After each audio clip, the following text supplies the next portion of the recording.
News 24 पर आप देख रहे हैं सबसे बड़ा सवाल। आपके साथ आज मैं हूं मानक गुप्ता। अरविंद केजरीवाल ने एक बार फिर यह साबित कर दिया कि दिल्ली में उनकी जीत तुक्का नहीं थी।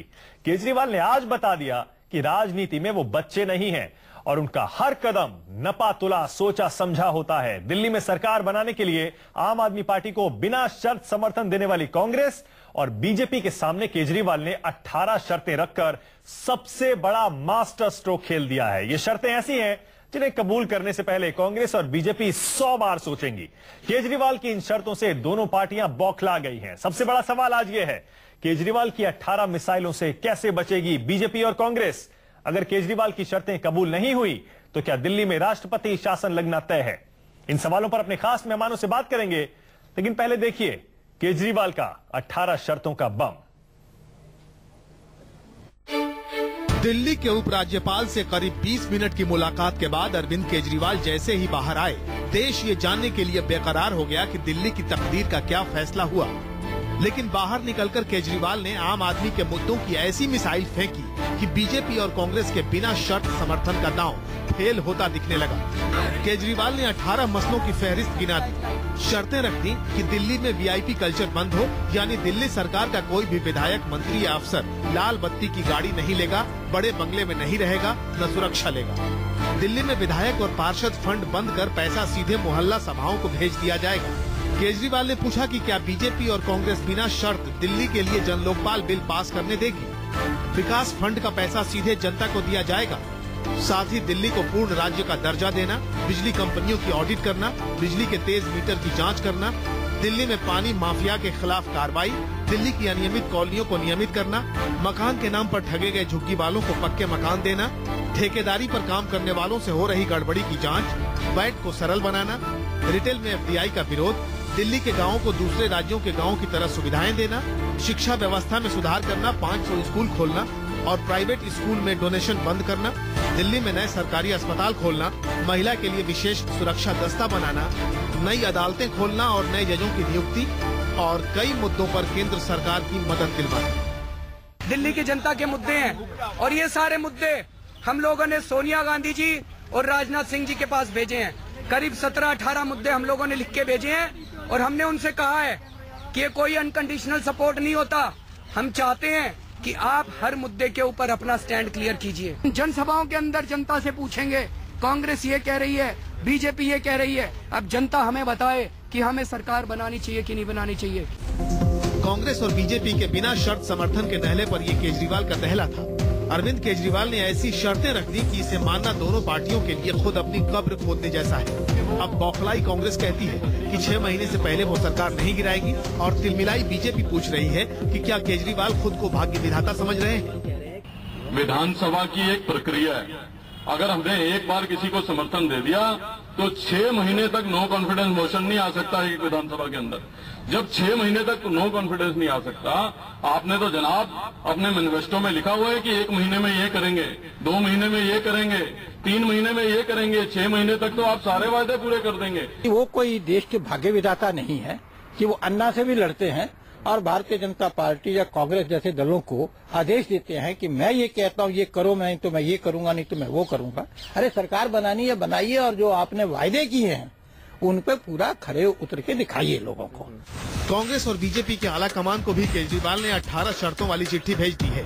केजरीवाल ने समर्थन के बदले ऐसी कीमत मांगी है जो न 9 मन तेल होगा न राधा नाचेगी की कहावत को सच साबित करता है। लिहाजा अब दिल्ली राष्ट्रपति शासन की तरफ बढ़ रही है और अगला रास्ता शायद दोबारा चुनाव है। Bureau report, news 24। सबसे बड़ा सवाल तो आज क्या है सब जानते ही हैं। 3 खास मेहमान हमारे साथ हैं। आम आदमी पार्टी से संजय सिंह, कांग्रेस से मीम अफजल और बीजेपी से सुधांशु मित्तल। संजय सिंह जी, पहले आप ही के पास आऊंगा और मुबारकबाद दूंगा आपको भी अच्छा लगेगा सुनकर, कॉम्प्लीमेंट दे रहा हूं, तारीफ कर रहा हूं आपकी। वाकई एक मास्टर स्ट्रोक चलाया। धन्यवाद। कांग्रेस बीजेपी आपको फंसाने चले थे, लेकिन ऐसा लगता है कि आपने गेंद उनके पाले में डाल दिया वापस, उनको समझ नहीं आ रहा क्या करें। बहुत बढ़िया पॉलिटिकल मूव है आपका ये, संजय सिंह जी। धन्यवाद। अच्छा, आप इस तारीफ का जवाब सिर्फ धन्यवाद से दे रहे हैं, तो सवाल मैं पूछता हूं आपसे फिर। सवाल मेरा यह है, 6 महीने की गारंटी कांग्रेस आपको लिखित तौर पर दे तो रही है, कह रही है कि हम लिखित में अनकंडीशनल बिना शर्त समर्थन दे रहे हैं, 6 महीने की गारंटी दे रहे हैं, अविश्वास प्रस्ताव नहीं लाएंगे, सरकार नहीं गिराएंगे। आपने तो 1 महीने में बिजली का दाम कम करने का वादा किया, और भी 2-3 महीने में आप बहुत कुछ कर सकते हैं, फिर आप क्यों जिम्मेदारी से भाग रहे हैं संजय सिंह जी? आपको देश की राजनीति का थोड़ा सा इतिहास बता दें। चौधरी चरण सिंह जी को भी इन्होंने अनकंडीशनल सपोर्ट दिया था, पार्लियामेंट नहीं पहुंचने दिया। चंद्रशेखर जी को अनकंडीशनल सपोर्ट दिया था, 4 महीने में सरकार गिरा दी। इस देश के अंदर देवगौड़ा और गुजराल की सरकार क्यों बनी और क्यों गिराई गई किसी को मालूम नहीं। मतलब आपको भरोसा नहीं है? चेहरा पसंद नहीं आया, सरकार गिरा दिया। ठीक है, ठीक है, ठीक है, मेरा आपको भरोसा नहीं सिर्फ है। इतना कहना है कि 44 साल से आपने लोकपाल नहीं पास किया। मैं अपनी बात कंप्लीट कर दूं। 44 साल से आपने लोकपाल बिल पास नहीं किया। जन लोकपाल कानून हम दिल्ली के अंदर बनाना चाहते हैं, उस पर आपकी क्या राय है? हम टैंकर माफियाओं के खिलाफ कार्रवाई करना चाहते हैं, उस पर आपकी क्या राय है? मैं सारी बताऊंगा संजय सिंह जी, मैं सारी की सारी 18 शर्तें बताऊंगा जो आपने रखी है। 1 सेकंड में मैं कह रहा हूं ये बातें कांग्रेस कांग्रेस बीजेपी बताती क्यों नहीं? ठीक है, शुरुआती कमेंट आपके पास आ रहा है। 1 सेकंड में क्या हमको लाल बत्ती के लिए समर्थन देना बस चाहते हैं? 1 सेकंड में आ रहा हूं, 1 सेकंड में आ रहा हूं। मीम अफजल साहब, आपसे भी मेरा वही सवाल है। ऐसा नहीं लगता है कि कांग्रेस एक ऑकवर्ड सिचुएशन में केजरीवाल को, आम आदमी पार्टी को रखना चाहती थी, फंसाना चाहती थी, एक्सपोज करने की कोशिश कर रही थी, लेकिन केजरीवाल ने ऐसा मास्टर स्ट्रोक चलाया कि आप खुद फंस गए हैं अपनी चाल में, आपको समझ नहीं आ रहा आप क्या करें? देखिए, एक बात तो मैं आपको बताऊं कि आज आपने न्यूज 24 पर जो अपना टॉपिक रखा है और जिस तरह से आपने उसको बताया है कि हमने कोई मास्टर स्ट्रोक खेला या उन्होंने मास्टर स्ट्रोक खेला, ये कोई खेल नहीं है। ये देश के अंदर बहुत अहम फैसला है जो कांग्रेस पार्टी ने किया है, इसको बहुत हल्के से लेने की जरूरत नहीं है। दूसरी बात मैं आपको ये बताना चाहता हूं कि थोड़ा सा ज्ञान अगर पार्लियामेंट्री डेमोक्रेसी का है तो संजय सिंह जी को भी बताना चाहता हूं और आपको भी बताना चाहता हूं। चूंकि मैं पार्लियामेंट का मेंबर रहा हूं, मैं थोड़ा बहुत रूल्स एंड रेगुलेशन जानता हूं। जी बताइए। जब अनकंडीशनल कोई सपोर्ट देती है पार्टी, उसका मतलब ये होता है कि वो आपको तमाम जायज मुद्दों पर सपोर्ट देगी, उस पर सवाल पूछने का कोई सवाल नहीं होता। आप पार्टी मेरा मैनिफेस्टो पर इलेक्शन नहीं काम नहीं करेगी, अपने मैनिफेस्टो पर काम करेगी, और उनका जो मैनिफेस्टो है वो सबके सामने है। आपके अनकंडीशनल सपोर्ट के वादे पर उनको विश्वास नहीं है, वो कह रहे हैं आपका इतिहास ऐसा है कि आप पहले भी अनकंडीशनल सपोर्ट बहुत सी सरकारों को देते आ रहे हैं, इसका तो मेरे पास कोई इलाज नहीं है, गिराई है जब भी आपने किया है, इसीलिए उनको भरोसा नहीं है। आप राजनीति कर रहे हैं साफ तौर पे, आप केजरीवाल जी को, आम आदमी पार्टी को एक्सपोज करना चाहते हैं, उनको डिफिकल्ट एक पोजीशन में डालना चाहते हैं, इसीलिए वो इसका जवाब इसी तरह से। एक बात मैं आपको बताऊं, नहीं, मैं आपको एक बात कहना चाहता हूं। सबसे बड़ा मैंडेट मिला भारतीय जनता पार्टी को, मित्तल साहब उसका जवाब दे देंगे। उन्होंने इसको कबूल नहीं किया।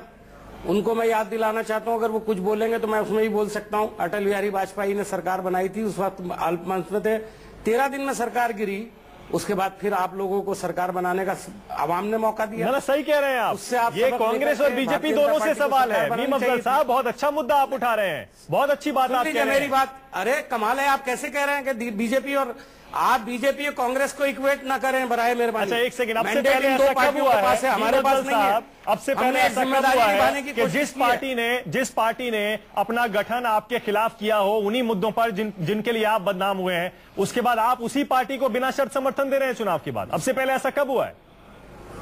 इसलिए कि हम पूरी 2 बातें हैं उसके लिए, 2 अहम बातें हैं। एक तो है कि भारतीय जनता पार्टी को हम आने से रोकना चाहते हैं।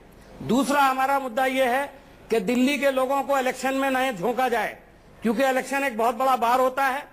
वो आप पार्टी पर भी होगा, कांग्रेस पर भी होगा, बीजेपी पर भी होगा। आपको ये डर है मीम अफजल साहब कि दोबारा चुनाव होंगे तो आपको 8 सीटें भी नहीं आएंगी? ये आप कहते रहिए, आप कहिए, आपको मना कौन कर रहा है? नहीं, तो आप मुद्दे पे आप अपनी राय ठीक है भाई, हम तो एक सेकंड सुधांशु जी का कमेंट और ले लेता हूं, उसके बाद सुधांशु जी का कमेंट और ले लेता हूं जल्दी से। और आप हमसे पूछ रहे हैं 1 सेकंड मीम अफजल साहब, एक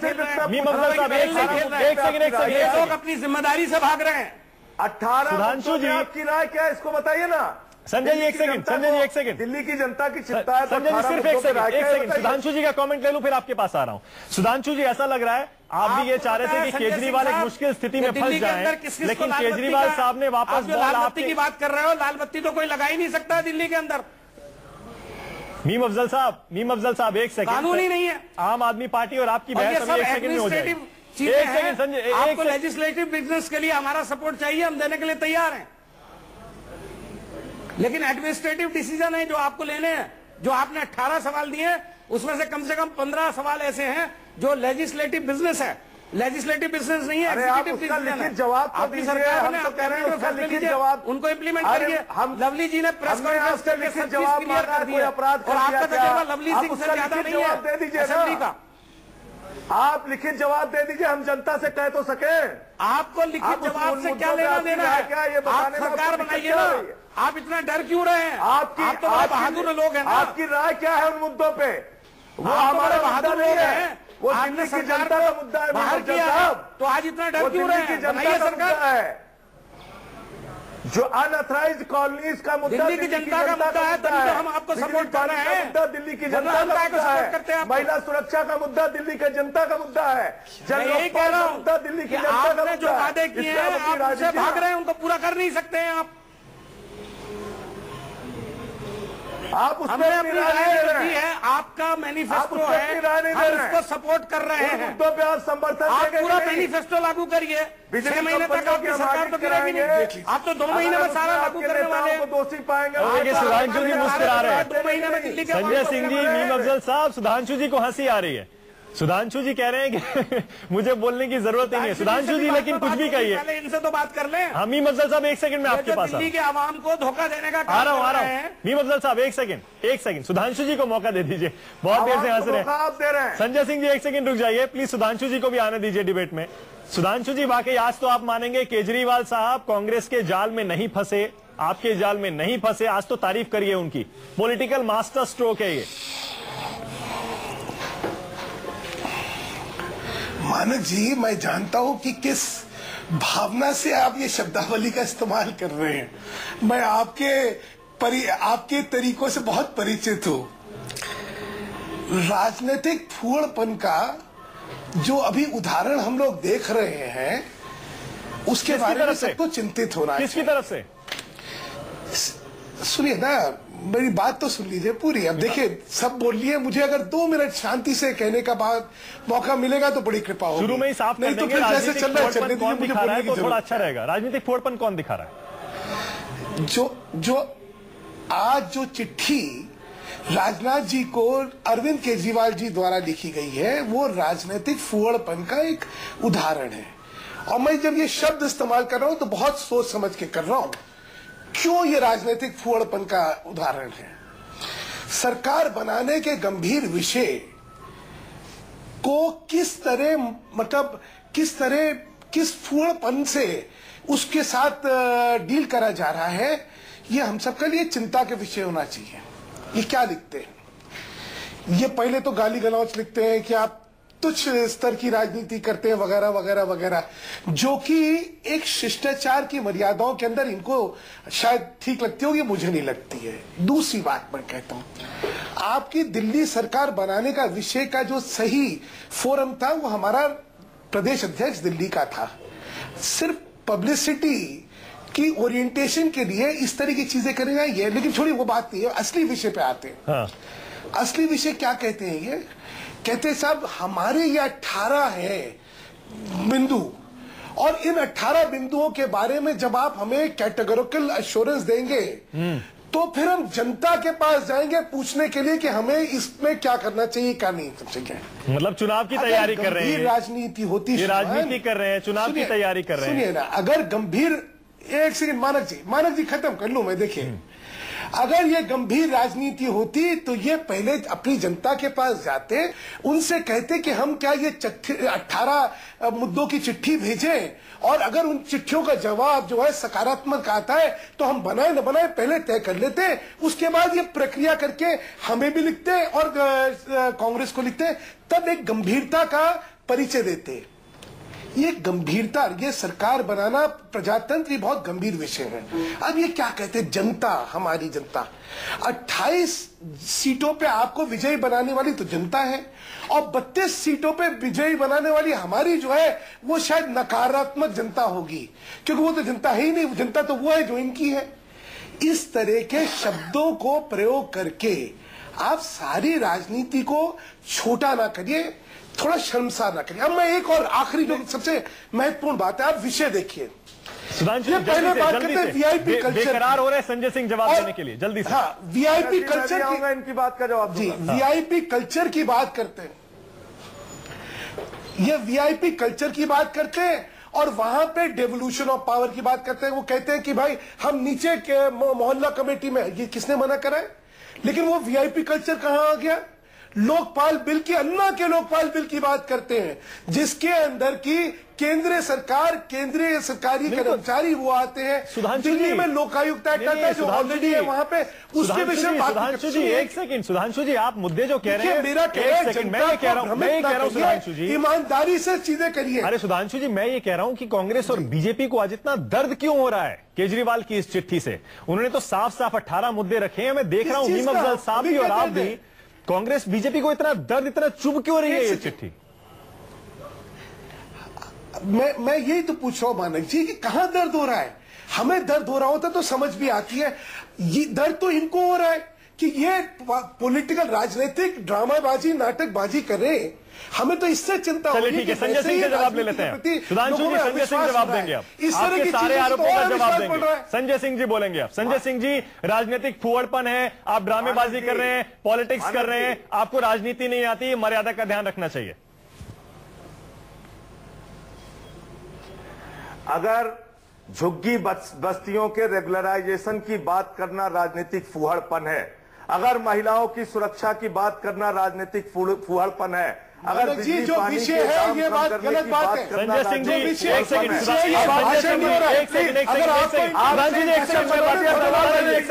संजय सिंह जी, अब मुझे जवाब देने नहीं हो रहा है। मैंने कहा जवाब दे दीजिए। संजय सिंह जी, चिट्ठी में लिखी 18 शर्तों की बात नहीं है। संजय सिंह जी, चिट्ठी में लिखी 18 शर्तों की बात नहीं है। मुद्दा ये है कि आप सरकार बनाने को लेकर गंभीर नहीं है, जनता सिर्फ राजनीति बात करेंगे। आपने 18 शर्तों की चिट्ठी भेजकर सिर्फ राजनीति की है। आप सरकार बनाना नहीं चाहते, आप चुनाव की तैयारी कर रहे हैं। उसमें हमने क्या अपने लिए बंगला मांगा है? क्या अपने लिए ब्लैक कैट कमांडो मांगे? क्या आम आदमी पार्टी ने भ्रष्टाचार करने के लिए कोई रास्ता इनसे मांगा है? हम दिल्ली की जनता से जुड़े 18 मुद्दों पे आपकी राय जानना चाहते हैं मान्यवर। हाथ जोड़ के आपसे प्रार्थना कर रहे हैं, वो बताइए। आप रचनात्मक सहयोग देंगे, पहले तो ये बताइए सरकार बनाएंगे नहीं बनाएंगे? राजनीतिक जुमलेबाजी, पहले तो ये बताइए सरकार बना रहे हैं नहीं बना रहे हैं? इसमें मुझे बताइए। ये लोगों को बेवकूफ न बनाइए। जनता बहुत होशियार है, आपकी सारी नाटकबाजी समझ रही है। देश की जनता आपके आचरण को जानती है, आप लोगों को अफवाहबाज के रूप में पहचानती है, आपकी भ्रष्ट नीतियों को जानती है। आपने 105 मंत्री उत्तर प्रदेश में बनाए हैं कल्याण सिंह की सरकार में। आप हिस्ट्री सीटर्स को मिनिस्टर बनाते हैं, आप सुखराम को उप मुख्यमंत्री बनाते हैं, आप रेड्डी ब्रदर्स को कर्नाटका के अंदर मंत्री बनाते हैं। आपकी असलियत पूरे देश की जनता जानती है। और आप दिल्ली के अंदर मुद्दों पर राय बताइए। मुद्दे की बात नहीं करते, इनका इतिहास है। पे अपनी राय बताइए। लफ्फाजी के अलावा कभी कोई बात नहीं करिए। अच्छा ठीक है, चलिए मैं मुद्दे पर ला रहा हूं बहस को फिर से। शिक्षा की बात मैं फिर से मुद्दे पर ला रहा हूं बहस को। संजय सिंह जी, एक सवाल मेरा आपसे सीधा। संजय सिंह जी एक सेकंड, संजय सिंह जी एक सेकंड, सुधांशु जी एक सेकंड। संजय सिंह जी, मेरा सीधा सवाल आपसे ये है, साथ कभी गंभीर चर्चा नहीं हो सकती। संजय सिंह जी, सवाल ये है सीधा सीधा, अब जबकि दिल्ली को दोबारा चुनाव में धकेलना लगभग तय हो गया है, इसकी जिम्मेदारी किसकी होगी संजय सिंह जी? इसकी पहली जिम्मेदारी भारतीय जनता पार्टी की है। उनको 31 सीट मिली थी, वो सरकार बनाने के दायित्व से भागे। दूसरा मौका आपको मिला है ना? दूसरी जिम्मेदारी हमको संजय सिंह जी, दूसरा मौका आपको मिला है। हाँ, तो मैं कह रहा हूं इन मुद्दों पे अपनी राय दोनों लोग बता दे।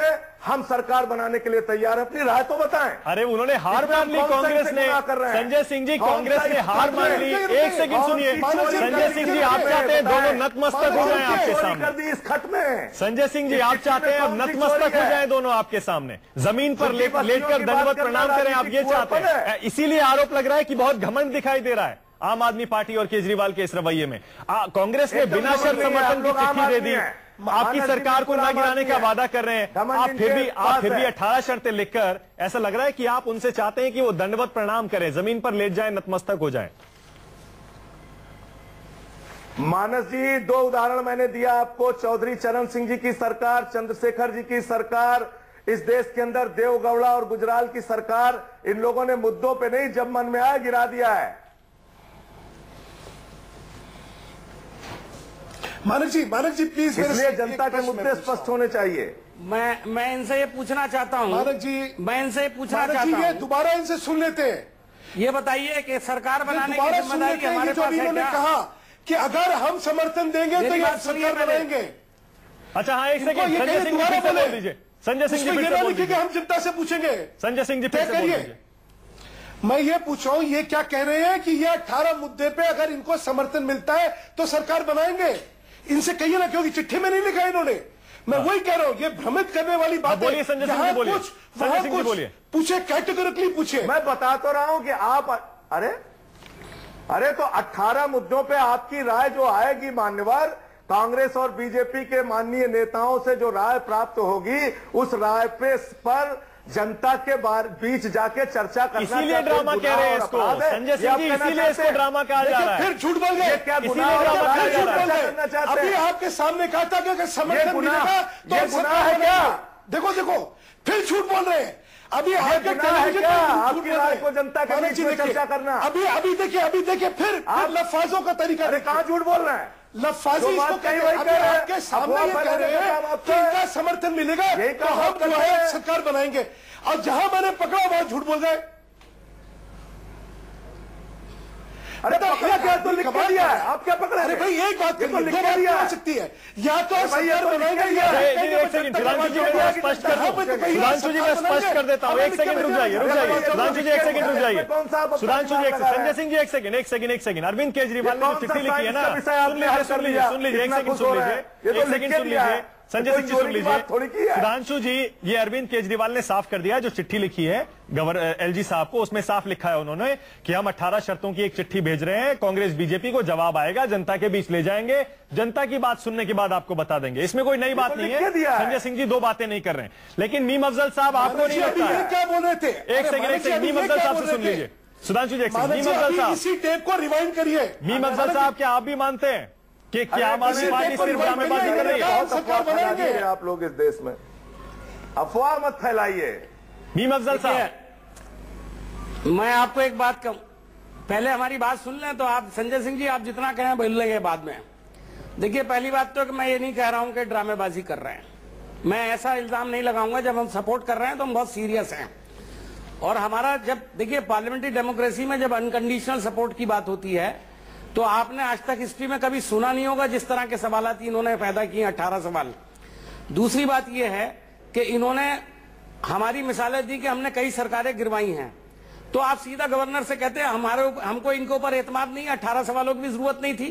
आप सीधा बोलते कि हमको नहीं जाना है इनके साथ, हमें इनकी सपोर्ट भी नहीं चाहिए। संजय सिंह जी पिछले 7 दिन में समर्थन देखिए सुनिए, समर्थन देना चाहिए था। पिछले 7 दिन के अंदर इन्होंने 4 बार अपना स्टैंड बदला है, ये आपको बताना चाहता हूं। 4 बार स्टैंड बदला है।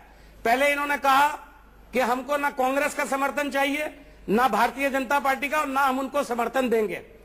दूसरी बार ये कहा कि जो लोग अच्छे और ईमानदार हैं वो हमारे साथ आ जाएं, यानी पार्टियां तोड़ने तक के लिए तैयार हो गई है। तीसरी बार इन्होंने ये कहा, जो अभी इन्होंने कहा कि अगर हमको इन मुद्दों पर समर्थन मिलेगा, और एक बात और कही थी जो मुझे इस वक्त याद नहीं है, 4 मुद्दे गिनवाए जा सकते हैं कि इन्होंने अपना स्टैंड 6 दिन के अंदर बदला है। वो दूसरी बात, मैं आपको एक बात और पूछना चाहता हूं। ये कह रहे हैं हम अवाम के पास जाएंगे।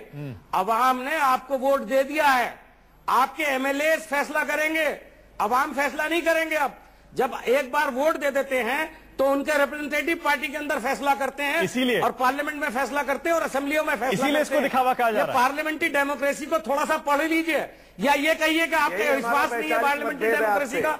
अगर आपको डायरेक्ट आवाम से ही सारे, आपको अगर आवाम से ही सारे फैसले कराने हैं तो एमएलए को रास्ते में से हटा दीजिए, इलेक्शन चुनाव कराने की जरूरत ही नहीं है। खाली केजरीवाल साहब को दे देते हैं सरकार बनाने का। आपकी बात को जवाब, जाके आवाम से बात कर लेंगे। आपके जो एमएलए चुनकर के आए हैं उनको साइड लाइन में कर दिए, उनकी कोई औकात नहीं है आपकी नजर में क्या? आपकी नजर में जनता की कोई औकात नहीं है क्या? हम तो यही कह रहे हैं कि मोहल्ला सभा को हम जनता की औकात है और जनता ने वोट दिया आपको। निधि खत्म करना चाहते हैं आपको जनता ने वोट दिया है। अरे आपको जनता ने वोट दिया है। अरे जनता की औकात पहले बात ये है कि आज हम जनता विपक्ष से भी नीचे चले गए हैं। जनता की औकात ये है कि भारतीय जनता पार्टी को बाहर कर दिया है। जनता की औकात ये है कि आप भी दूसरे नंबर पर ताकत देना चाहते हैं। ये जनता की औकात बता रहा हूँ आपको। पावर करना चाहते हैं। आपको जनता पे भरोसा ही नहीं है। What is the decentralization of power? What do you know about decentralization of powers? देखिए जिस तरह इस बहस में हम देख रहे हैं कि गोल हम घूम रहे हैं। एक सेकंड ब्रेक लेना सर मुझे ब्रेक लेना है। संजय सिंह जी ब्रेक लेना, ब्रेक के बाद फिर कंटिन्यू करेंगे। सुधांशु जी, संजय जी ब्रेक ले रहे हैं एक छोटा सा, जिसे हम देख रहे हैं ये बहस गोल घूम रही है।